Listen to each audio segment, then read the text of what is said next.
Hello, hello, hello, and welcome to another episode of TacoBytes, your daily bite of Degen, episode 336. Oh my gosh, 336 episodes.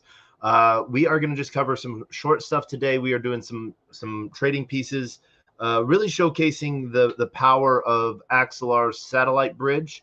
But one of the big things sort of wanted to touch on and read straight from the source of fortune.com, Fortune Crypto. Robert F. Kennedy is boasting that he wants to make Bitcoin deposits exempt from cryptocurrency capital gains. Now, I one day this person will point out who they are, but this person smarter than me sort of pointed out, if RFK, Bobby wanted to figure out a way to get himself unelected, this might be the way. But by making Bitcoin, the US dollar partially backed by Bitcoin, we're just going to go through the article real quick because it's just made news again yesterday. But RFK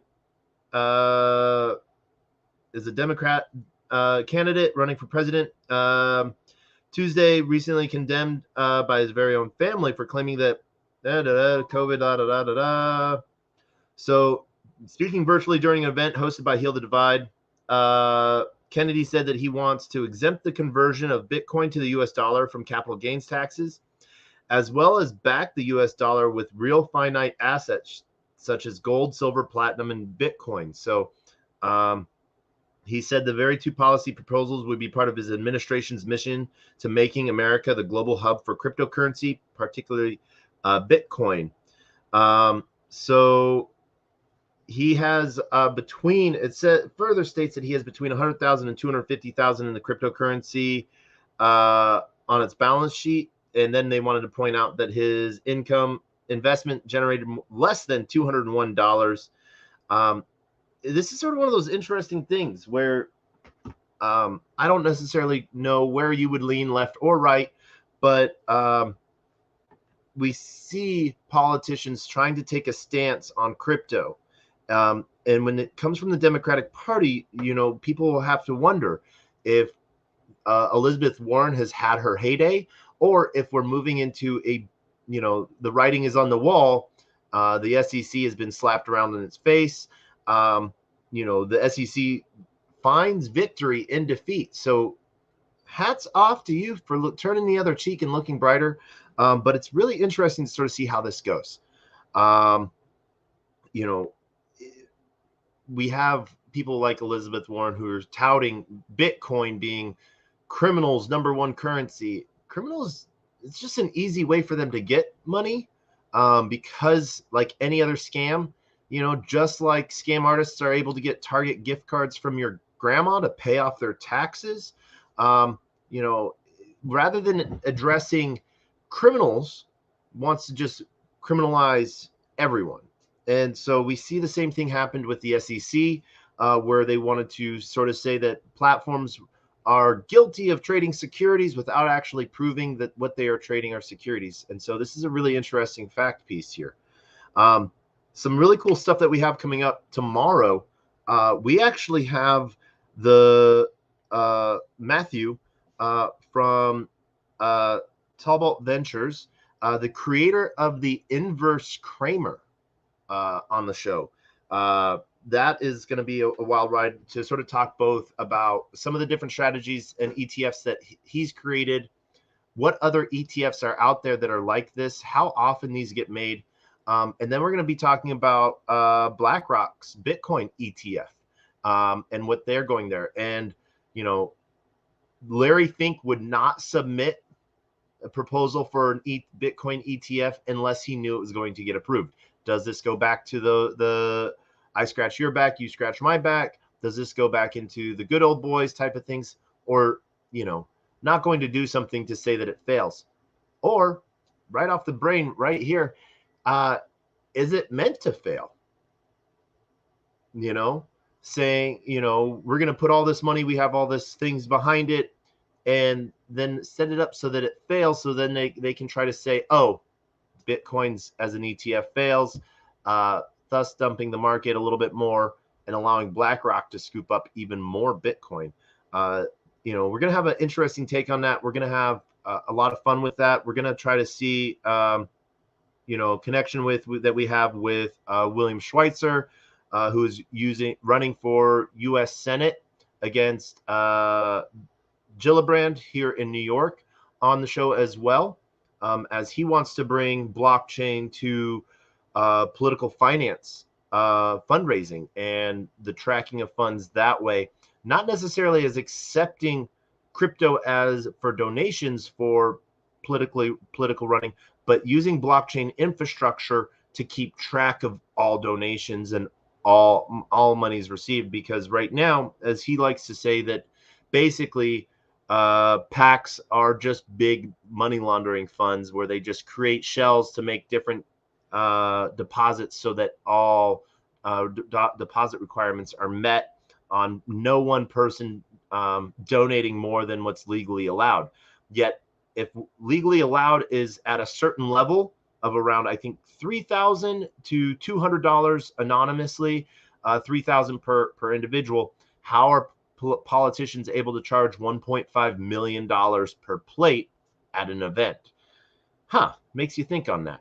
But we have some really cool stuff coming up the rest of the week, as well as we do our countdown for episode 365 to prepare for episode 366, because this is one of those things where we're just going to be, you know, everyone wants to know if we're going to be stopping at 365. We are not. Maybe we might figure out some ways to spice this up and have a little bit more fun with it.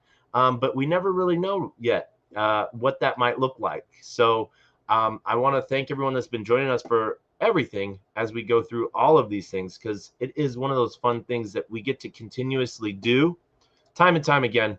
On the daily, we bring you the worst show possible. And we do that for one reason only. We like to find information that's out there. We're very lucky in who we get to talk to and who we get to interact with and learn from, because really this is all this is. This is a huge learning opportunity. When we say that we're early, we are still early. Because why? We have these giant tech companies, and do not get me wrong, this is what they are, that are willing to still talk to people, you know, getting information directly from, so to speak, the horse's mouth. That's not seen. You know, we see Elon becoming more of a people person in some Twitter spaces, you know, and having random people come up and talk, and, you know, that's the moment in history that they're going to be talking about. But we get a lot more integration with these movers and shakers, which we don't get to see everywhere else. And I'm just really excited that we get to sort of all see how this plays out. So like I was showing you sort of earlier, we did a quick trade, use it from Kava, which is the EVM version of the Cosmos ecosystem. So Kava is both IBC and EVM chain. Satellite by Axelar is just an easy bridge. We were able to switch it from SushiSwap, the tokens we wanted, into Axelar USDC, and then received in Polygon. And it literally took about 30 seconds. So if you're looking for a good bridge to go from pretty much any chain to any chain, Satellite has you covered via Subsquid, which is one routing and liquidity on the backside pieces of it. I use Satellite to get from the entire Polkadot ecosystem into Cosmos, out of Cosmos and into Near. So not just in these EVM chains where we see so much. The reason why I use Satellite is because I use Beefy Finance. So I don't have to go searching for liquidity pools like a Degen. They're sort of all presented to me. What's really cool is I don't have to go do any of the auto compounding, you know, harvest my rewards, redeposit. Beefy does that all automatically. I really sound like an ad campaign right now for like Beefy and Satellite.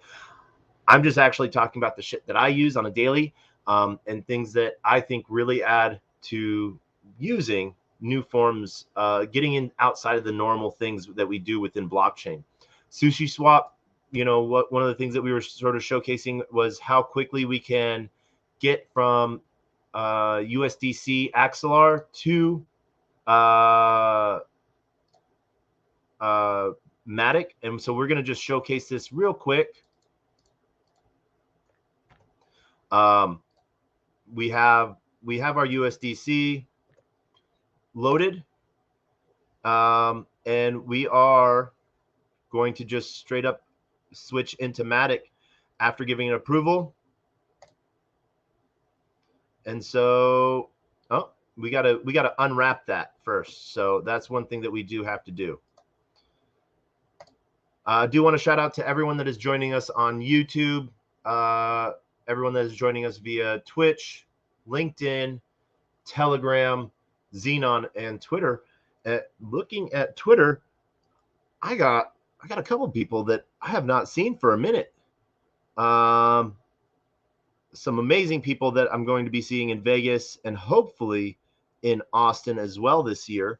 Honest, how are you doing, sir? I'm going to give you a second if you have the time to come on up. You and Six are doing some really cool things with youth in your area and stuff like that. How have you been, man? Hey, man, I've been blessed, brother. I have no complaints, man. Shout out to Taco, man. He actually ate a taco at my event in Austin, man. I appreciate you. What's going on, man? I got that was a good taco, and that was your mother-in-law or soon-to-be mother-in-law. Yes, mother-in-law. Mother-in-law. That is the way. I know it was said a different way by someone else one time. I was like, nah, I like saying this, Yeah, man, it's good to see you, man. I love your positivity, man, and your vibes in your space. Man, I definitely had to come in and chill. I'm sitting back, chilling, working out and stuff. I had to put your space on. Well, thank you for doing that. So what quickly, what's the TLDR on what you and Six have been doing? We host workshops. We host workshops around America, just trying to go there and bring in the youth, bring in just people who are just unknowing to crypto, and we host free workshops. We've been doing them for like 2.5 years now. We finally, just let some people in, let some people be able to get a spotlight and be able to get on our stages. You know what I'm saying? Because everybody likes to teach, especially us in the age we're in now. We're all really informed about what's going on. Like anybody who's deep into crypto is really informed with what's going on in the world today. So it's like we just really trying to expand, and right now we have a backpack giveaway. We're doing 250 backpacks to back to school kids in Houston, and then the following day we're going to host a workshop in Houston for anybody who's trying to learn and get into crypto. We like lay it down as a blueprint. We give them all the the easy steps, like a piece of paper says, hey, this is how you get into this wallet. Boom, this is how you get on an exchange. This is how you secure your keys. You know what I'm saying? Like everything's just like simplistic. Yeah. Now, when I onboard people into blockchain and stuff like that, I sometimes have the issue where me personally, I try to either I read the situation really good and like how interested they are, but sometimes I catch myself, I want to download the entire history of fiat and crypto in one go. And I know that is not the way, because I'm sort of overloading someone. They're like, oh, I just wanted to buy some ETH. I didn't want to, learn this whole history. Do you find a good balance with that, with working with youth? Well, yeah. So we give them the financial history off the jump. Like the thing about our conferences is we aim to not really tell you about what crypto to get into. We just give you the interest to push you into crypto. Mm-hmm. So we're just trying to be that push. We don't want to be the person who influences you. We want to give you the right knowledge. So if you do get into crypto, you're looking the right places. You know what you want. You know what I'm saying? So I do. I have that with friends. Like with friends, they're just like, "What should I buy? What should I buy?" And it's pretty much the same answer I give everybody else. It's like, man, I can't tell you what to buy because that's not going to put your passion in it. You're going to put $100 in it. You're going to expect for it to go to $1 million, and you're going to be unhappy with no matter what the results are. It'll go from $100 to $8,000. You're going to pull it out, forget about it, no more. You're done with crypto. You know what I'm saying? So it's like. I just tell people, like, I'm not going to tell you what crypto or nothing. I'll tell you how to buy stuff, and I'm going to show you, like, how to get to the water. I'm going to show you how to get there, but you're going to have to feed yourself. Yeah. So what are some of the things that you've been helping people, like, do you guys do any test net work so that they can get used to doing transactions on test nets? Do you guys give a few tokens in different blockchains and stuff like that so that they can get used to it? Or what are you guys doing? So we were setting up the popes for the NFTs, and then we were really just like everybody was doing hands-on wallets. We were setting up the wallets hands-on. Everybody had like a little baby notebook and everything where they were keeping, because we were letting people like get used to using the things. But we really never used a test net. To be honest with you, we really like we would have like little games going on in there that have something to do with either NFTs or something to do with MetaMask. Okay. How has that been going all the way around for you? Man, it's a blessing, man. I meet so many awesome people, and then when people realize that I'm just here, like I'm not here like no malicious form. I'm not asking for nothing. Like we're here just trying to help. Like yeah, I have a business. I have 2 clubs. Like it's not about the input. It's about the output, and I'm trying to help people as much as I can. And it's like when people came from or grew up the way I grew up or struggled the way I struggled, it's like, man, we weren't taught nothing about any of this stuff. We are so handicapped. So automatically when you're talking to these people, they have this block, this barrier, this thought about, live for today, tomorrow's not promised. So if somebody's got that already in their head that tomorrow's not promised, well, how are you going to try to tell them about investing when you got to tell them to put some money away and not worry about it for 5 to 10 years? So it's like they're automatically programmed against it. So you have to break that barrier. But it's beautiful when these stories where you get where people are like, hey, man, I appreciate you for doing this and help me do this and do that. That shit is awesome. I love it. And that's pretty much what is like my drug into why I do this. Yeah. No, I agree with you that like being able to walk someone through something from start to finish, and you see that click, it is a really good feeling overall. I like to see it. So yeah. Are you going to be coming to Austin for Permissionless? When's the dates? September 11th, 12th, and 13th. Oh yeah, I think we might be throwing a party out there. I think we're doing a party with sex and some. Their name has sex in it. A room of sex or. Okay. Does my key get me into that? Man, Taco. Your face gets you into that, but the key is you definitely bring it because it will definitely be the key number 2 probably.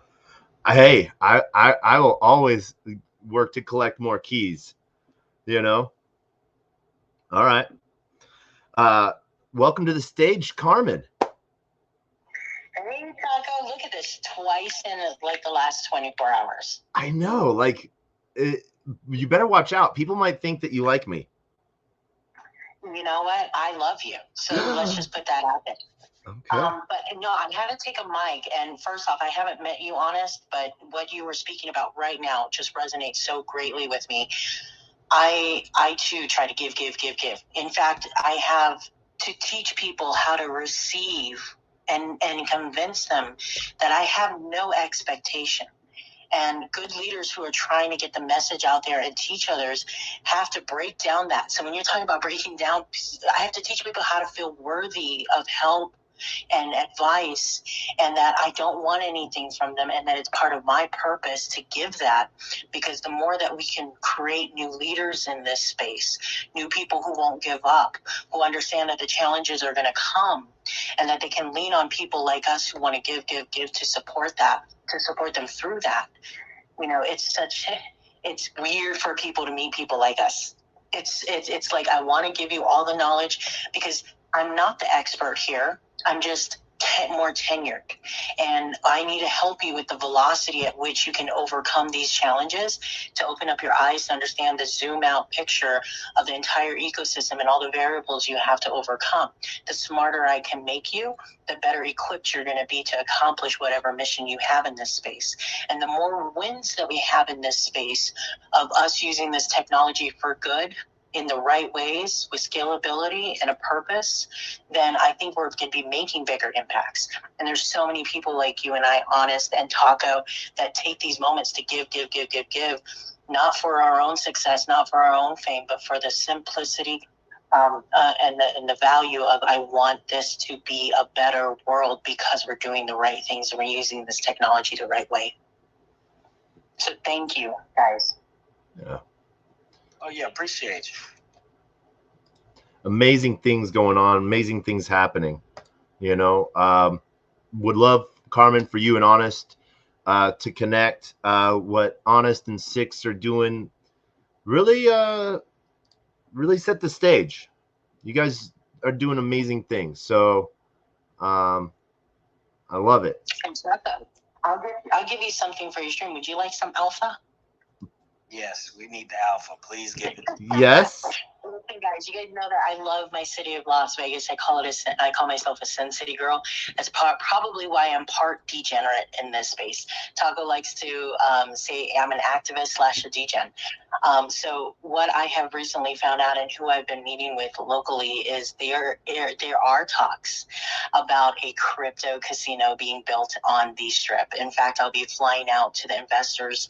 This is to the tune of $8 billion, and they are looking for this entire system to have ledger technology, blockchain technology, tokenization, and be a home for all the communities that are being here. And it's going to be housing the world's largest African-American history museum in it. I am so excited to have met these people. It's like part of my karma coming back to me for helping others, is to be able to help guide these guys on how to accomplish this. And that is major alpha, and that's why I love Vegas. And you guys are probably going to be coming down here for either the Breathe conference or the NFTX LV. I met both of those organizers, and it's going to be popping this fall out here in Las Vegas. With the word that, Mark Wahlberg is creating new studios out here, we're seeing more crypto and NFT projects and collections coming back from Miami to live here. It's an amazing place and ecosystem and atmosphere to be in. So that's Carmen's Daily Alpha for Taco's Daily Bites. What? You mean I won't have to use a VPN to say that I'm in Denmark to gamble with crypto? I will make sure that also your face gets you into all the casino VIP areas. How about that, Taco? Yes. Oh my gosh. I'm so going to get banned from something. Oh man, yeah, no, we're leading up to some amazing events. There's coming up is Solana Summer in Nashville. Then there's some more AI blockchain stuff happening in New York.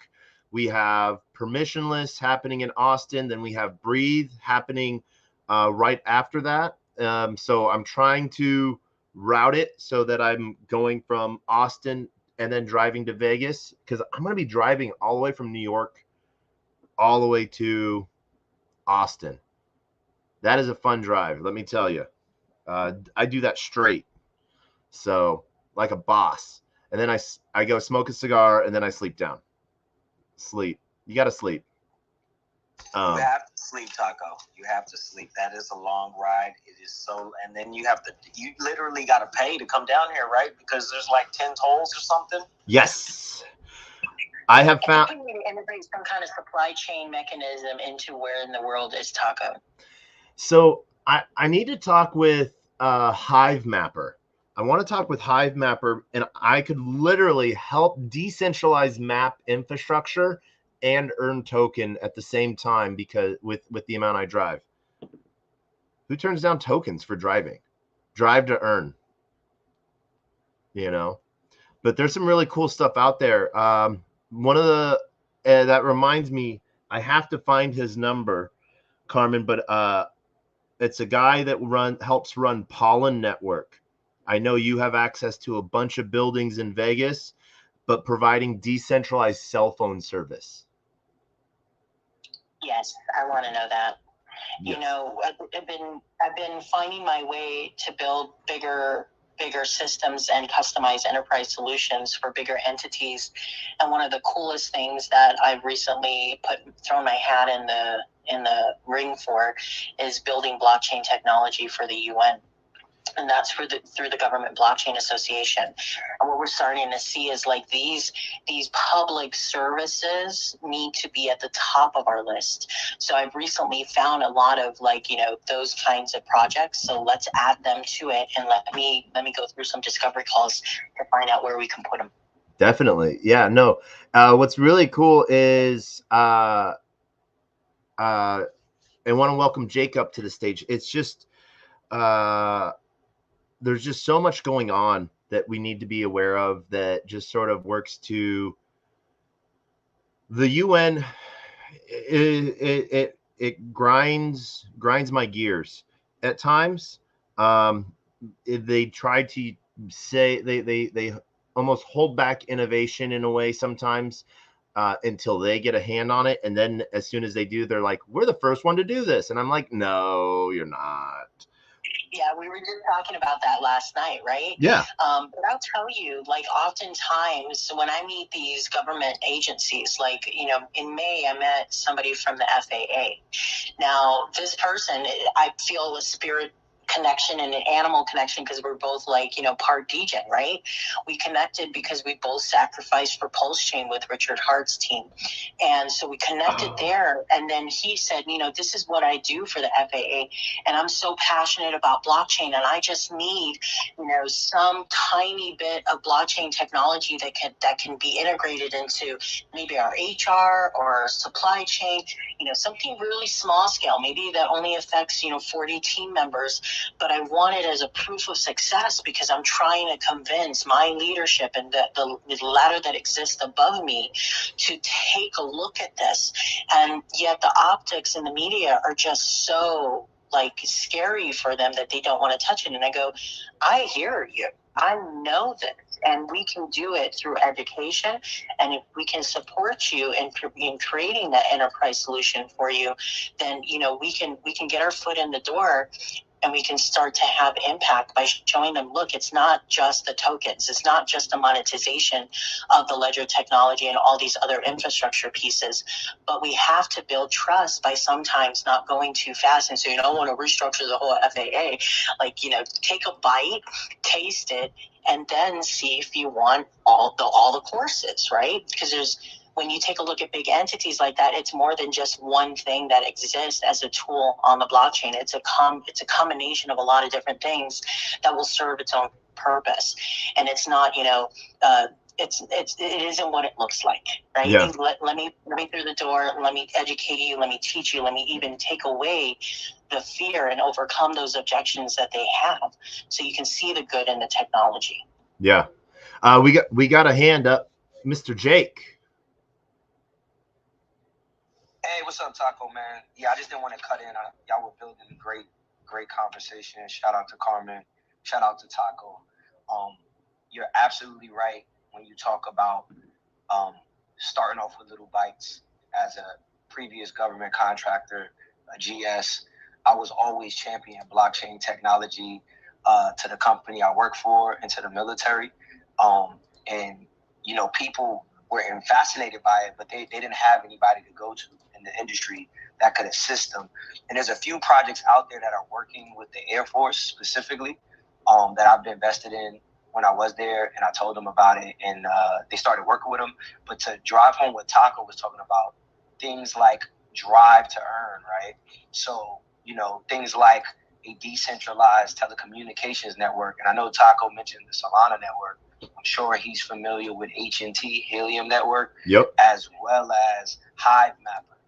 And I think Hive Mapper is one of these projects that's going to revolutionize drive to earn, because what it does is it's trying to take market share from Google Maps and iMaps and reward you for doing it.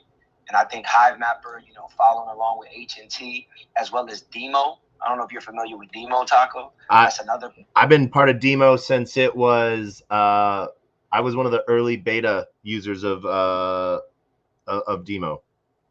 There you go. So I figured you were hip because I heard you mentioning it, but you didn't say the actual projects.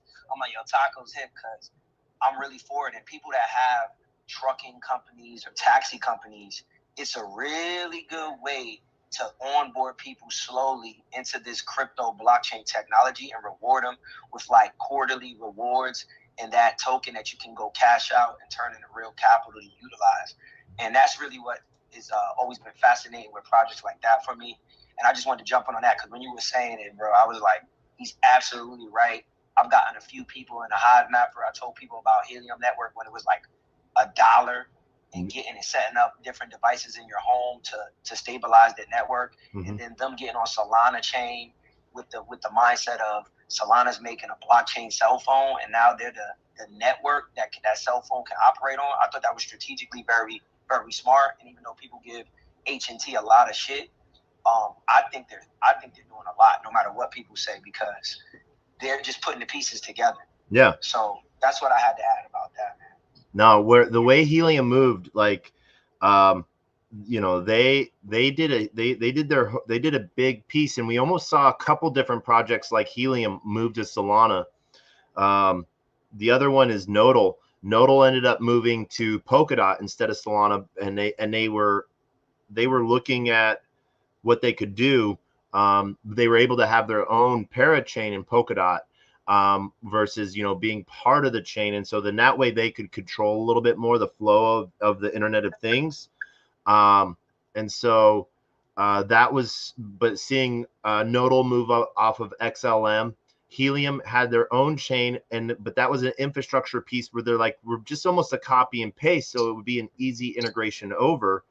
And the ideas that Helium is pushing forward on a lot of that proof of coverage is just really cool. I know, like, if people are looking for an easy, not everyone has a car, not everyone does a whole bunch of driving, not a whole lot of people can get into Hive Mapper because it's like a $600 investment from the get-go.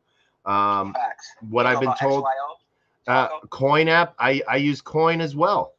You know, need to have no wheels for that. You can walk. I use XYO. XYO with the NFC card too. I got those. Yeah. Yeah. So, I wanted to just, I didn't mean to interrupt, but Jake, like the fact that you opened up your response with, you come from government contracting, and you're confirming for everyone listening today that there are entities that are adopting these technologies. I wanted to give you an example. Last year in September, I met a CEO who had just started transacting on-chain through crypto.com. That's all he did. I mean, he's a very wealthy man, and you could just see the passion in his eyes of like, look at these gains. I mean, his first question to me was like, how do I get 50,000 out? Right? So I'm looking at this guy in the face and I go, do you think that NFTs are just monkey pictures? And he goes, I have no clue about NFTs, but that's all that I've seen. And I go, okay, let me sit with your team. Took me 4 months of talking to their executive team, their CTOs, to him and all of the people that even knew anything about blockchain on his team to get them on board. Now, this is one of the country's largest government contract brokers. So they have a CRM of about 300,000 business owners that they service every day. Now, when they found out in March, when the banks were failing, that FedNow systems were going to go live this year, in fact, yesterday, they started preparing to build a product that they were going to sell to help onboard those businesses when the time came to be, right? Because they're all going to have to interact with the FedNow systems. Now, what we did is we came in as an enterprise solution and we created some enterprise systems for document storage, payroll, auditing, and things that people need in their business and probably already have in their business, but it comes with a wallet, because we all know that the adoption and opening up wallets is the key and the foot in the door to get people to start transacting, start taking a look, and start getting educated.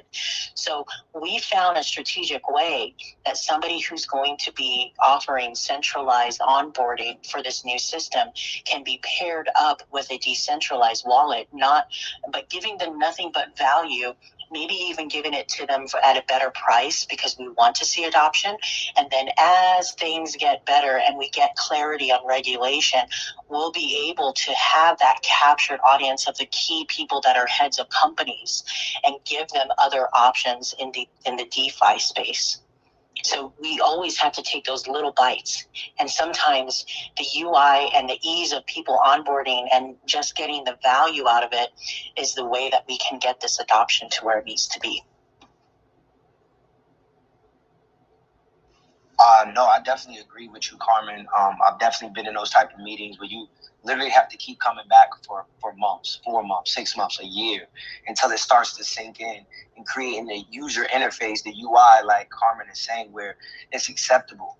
For me, and what I like to do, and I know Taco's been in a few of our spaces, and I appreciate him for holding the space, because Taco has a wealth of information from what I've always heard when he speaks, is getting the adoption from the people and the grassroots. And one of my first points that I like to do is just setting them up with a MetaMask wallet. Not a wallet for, Solana or anything, just a MetaMask wallet. It's historically verifiable, that it's been around pretty much the longest as far as a hot wallet. It's easy to download. It's a good onboarding method, because there's a lot of projects on Ethereum network, even though the projects that we're mentioning are not on Ethereum, and there's multiple reasons for that. But I just like to do it for people, because now you can give them a token, right, that you probably got on Ethereum, to get them in the game. And one of my initiatives that me and my team, with our project called the Be Jesus Project, is getting real life utility from the community members, right? Learning to accept it for value, learning that you can incentivize a customer base or a demographic to want to get a token, because you'll give them a discount if they pay for your service or your product with that token or that asset, digital asset, and get them in. And I think sometimes when you deal with enterprise, because I dealt with enterprise and, like I said, the military and government for over 20 years when I was working there before I retired, you find out how adverse they are to the ledger technology, meaning that this information can be seen and viewed, until you get into, like, you got private ledgers and you got all kind of different tech that you can utilize. But when they hear that it's on the blockchain, it can be viewed, the transact, they kind of get nervous, because, being prior military and understanding operational security, OPSEC, they kind of are standoffish. And if you want to get government involvement, I would always say go to the Air Force first. The Air Force is very, very advanced in technology acceptance as a branch and as a whole in the government. Everything that you see new in the military, when it comes to technology, usually comes from the Air Force. And that's just a fact. Even when you think about drones and how that technology took off, it took off because the Air Force started allowing the gamers to have a reason to join the military. And then they could utilize that skill in the gaming world with drones. And they could save lives, meaning U.S. lives, without having to put a pilot in an aircraft where they have to go in, hostile territory or what we call hazardous zones, and not worry about them getting, injured, shot down, captured, whatever you want to call it. So that's just my 2 cents on it, Carmen. But I really, appreciate everything you're saying. You're definitely hitting the nail on the head. You definitely have been in these rooms based on what you're saying to me, because I've sat in these meetings for days and weeks and hours, hearing different, technologies being pitched and being spoke about. How can it be leveraged and used by these entities? And, I'd rather deal with the everyday people, but I definitely understand there's a place for enterprise. And to Taco's points, just talking about these different abilities to earn while you're doing something you're going to do anyway, from walking to driving your car to sitting in the internet in your home, right? There's another project.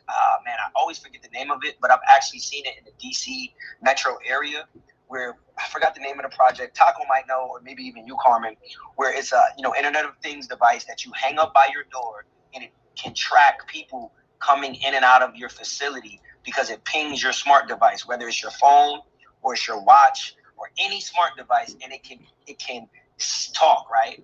And people don't understand this talking that's happening between quote unquote robots, right? Or artificial intelligence or smart devices. And that's why I think XYO, I think Helium Network, I think Hive Mapper, which like Taco said, is really expensive to get in the game. But if you're just paying attention, you can also still benefit without owning that device by learning how it's going to be traded on the blockchain and in these dexes and sexes, centralized exchanges. So for sure. I think you're thinking of there's two devices. One is ran by Nodal. The other one is by IOTX. They're Pebble. There's one, I know IOTX. I'm invested in IOTX. No, yeah. IOTX is really good about temperature control when it comes to the trucks having your produce. IOTX is really, really good about that. And they also have like a security system that you can set up in your home too with IOTX. But it starts with a D. They're the one that has a contract with the Air Force right now. I can't remember the name of them. I got to look through one of my wallets. I think I hold some for sure. But I've seen these devices in like bike shops in Alexandria, Virginia, and certain locations in the downtown DC metro area. And when I saw it, I was like, oh, snap. Like they really out here got actual mom and pop businesses buying in. All they need to do is get like, a Whole Foods that has a lot of foot traffic going in and out, and they're going to change the game. Or maybe, they get bought out by what is the name of this company? I'm going to look it up right now, Taco, because I want to give you the right name. Yeah. And I'll jump back in. One of the things I wanted to touch on, like there's a whole bunch of blank to earn apps, Walkminer, XYO, Heal3, Moonfit, Steppen is a classic. Steppen partnered up with Adidas. And not only did they partner with Adidas, but they partnered with Apple Pay so that people can use Apple Pay right within the app to be able to buy stuff right away. So yeah.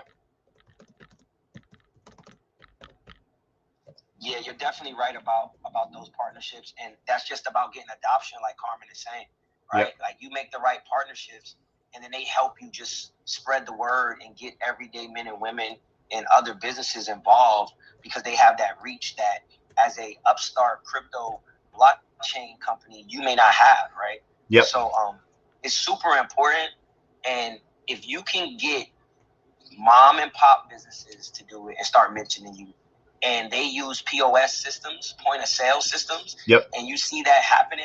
The reason why point of sale systems became so popular was not just because they allowed you to accept, a form of digital payment, which is like a debit card, credit card, tap to pay. It was because the data that they receive from the products you sell at your business, big enterprise businesses buy that data, and that's why you see Whole Foods now selling smoothies and fresh juices. Right? They did that because they realized the mom and pop businesses that did it were making a real killing, and they got that data and they implemented it, and now they can do it at a higher level. And unfortunately, they put a lot of mom and pop businesses out of business because they can sell it at a cheaper price and they can take market share from them. And that's why POS systems are very, very, tricky in my opinion, because a lot of mom and pop businesses don't ever hear that part, that this data that you're providing is getting bought up by a bigger company because they know you're doing something right. Yeah. I know my friend Drake over at PureCoin has a POS terminal system that he's using to help stores set up. He's got over, I think, 200 custom businesses that are using it now, that he lower credit card transaction fees, but also allows for crypto payments. And so people can buy stuff, and it's an easy software update, that people can run in concurrent to their own software so they can sort of see it in action. And I think as more businesses work to accept crypto, I think that's where we'll start to see a a turning point on like that POS side of things, of the ownership of data that's provided through that as well.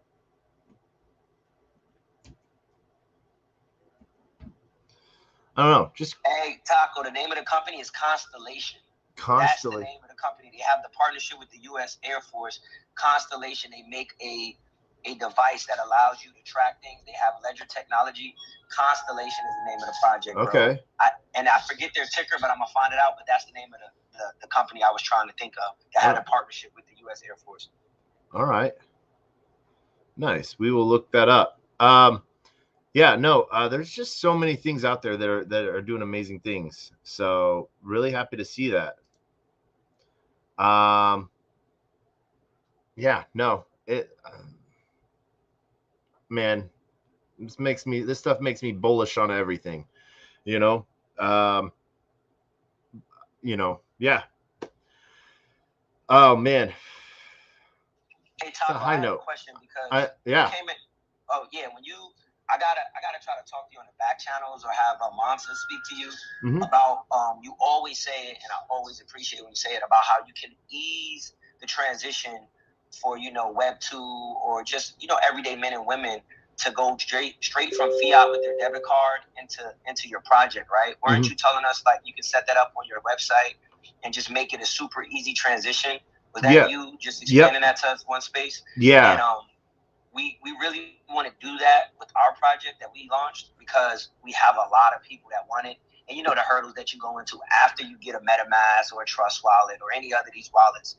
That's like the easiest part is setting up the wallet. It's now how do you get your fiat into the the asset that you can swap for the other asset. Yeah. And I think whenever you talk about that, I love hearing it because I'm not traditionally a web designer. That's more people on my team and some of my family, but I definitely am a comm guy. I'm a cybersecurity guy, and I know that is one of the biggest hurdles for people in general to just get into crypto. It's like it's too hard. Yeah. It's too hard. How do I send this? Like, what do I got to do now? And it's really only hard because it's not familiar to them, right? It's not repeatedly banged into their head, like how we learn how to read and do basic math and how you know how to operate Twitter because you've been on it. And I always tell them, like, you just got to keep doing it. And they think it's scary, but the same thing happened on Instagram. The same thing happens on TikTok. The same thing happens with the television. You know how to use the remote controller because you kept using it until you figured it out. And if you had a chance, could you just explain? I think you said you had it set up on your site where you could just easily use a payment rail to get some crypto, even your specific project if you made it type of thing. Yeah. So Banksa is a fiat to crypto on ramp or off ramper. Well, you see Banksa is even integrated into MetaMask. It sort of gets dropped down on the options over like MoonPay because MoonPay charges less fees, but usually MoonPay gives you a worse conversion. So that's what, people always are worried about fees and stuff like that for credit card transactions. And, if I'm spending $100, how much of that $100 do I easily get as crypto? Some of the new ways some of the easy ways, people can integrate a Banksa widget and stuff like that. Sign up with Banksa, get that all done. So people have that. There's a couple other projects. For those that are in New York and stuff like that, you're sort of limited, for who's allowed and who's not allowed. And we are starting to see a lot of bank censorship. Even I'm having banks dealing with bank censorship, which is hilarious. And so, sometimes USAA chooses to allow it, sometimes they don't. And now that more recently they've been choosing not to allow it, which has been sort of hilarious.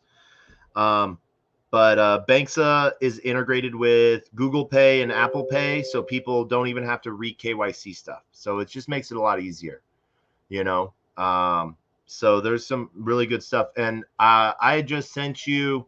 So one of the things that we had been talking about with BJesus and stuff like that was being able to use it for payments and stuff and buying things. And so we set up, so one of the new projects that is attached to Shopify is DPay. I sent you the Telegram link for their group. I tried to send you their documents page, but Twitter's at capacity right now. Yeah, it's acting real crazy, but I got the link that you sent me too. Thanks a lot, Taco. I'm listening. I'm just letting you know, and everybody know he did send it and I received it. But the other link, like you said, is acting funny. It's not working, coming through. Now it did.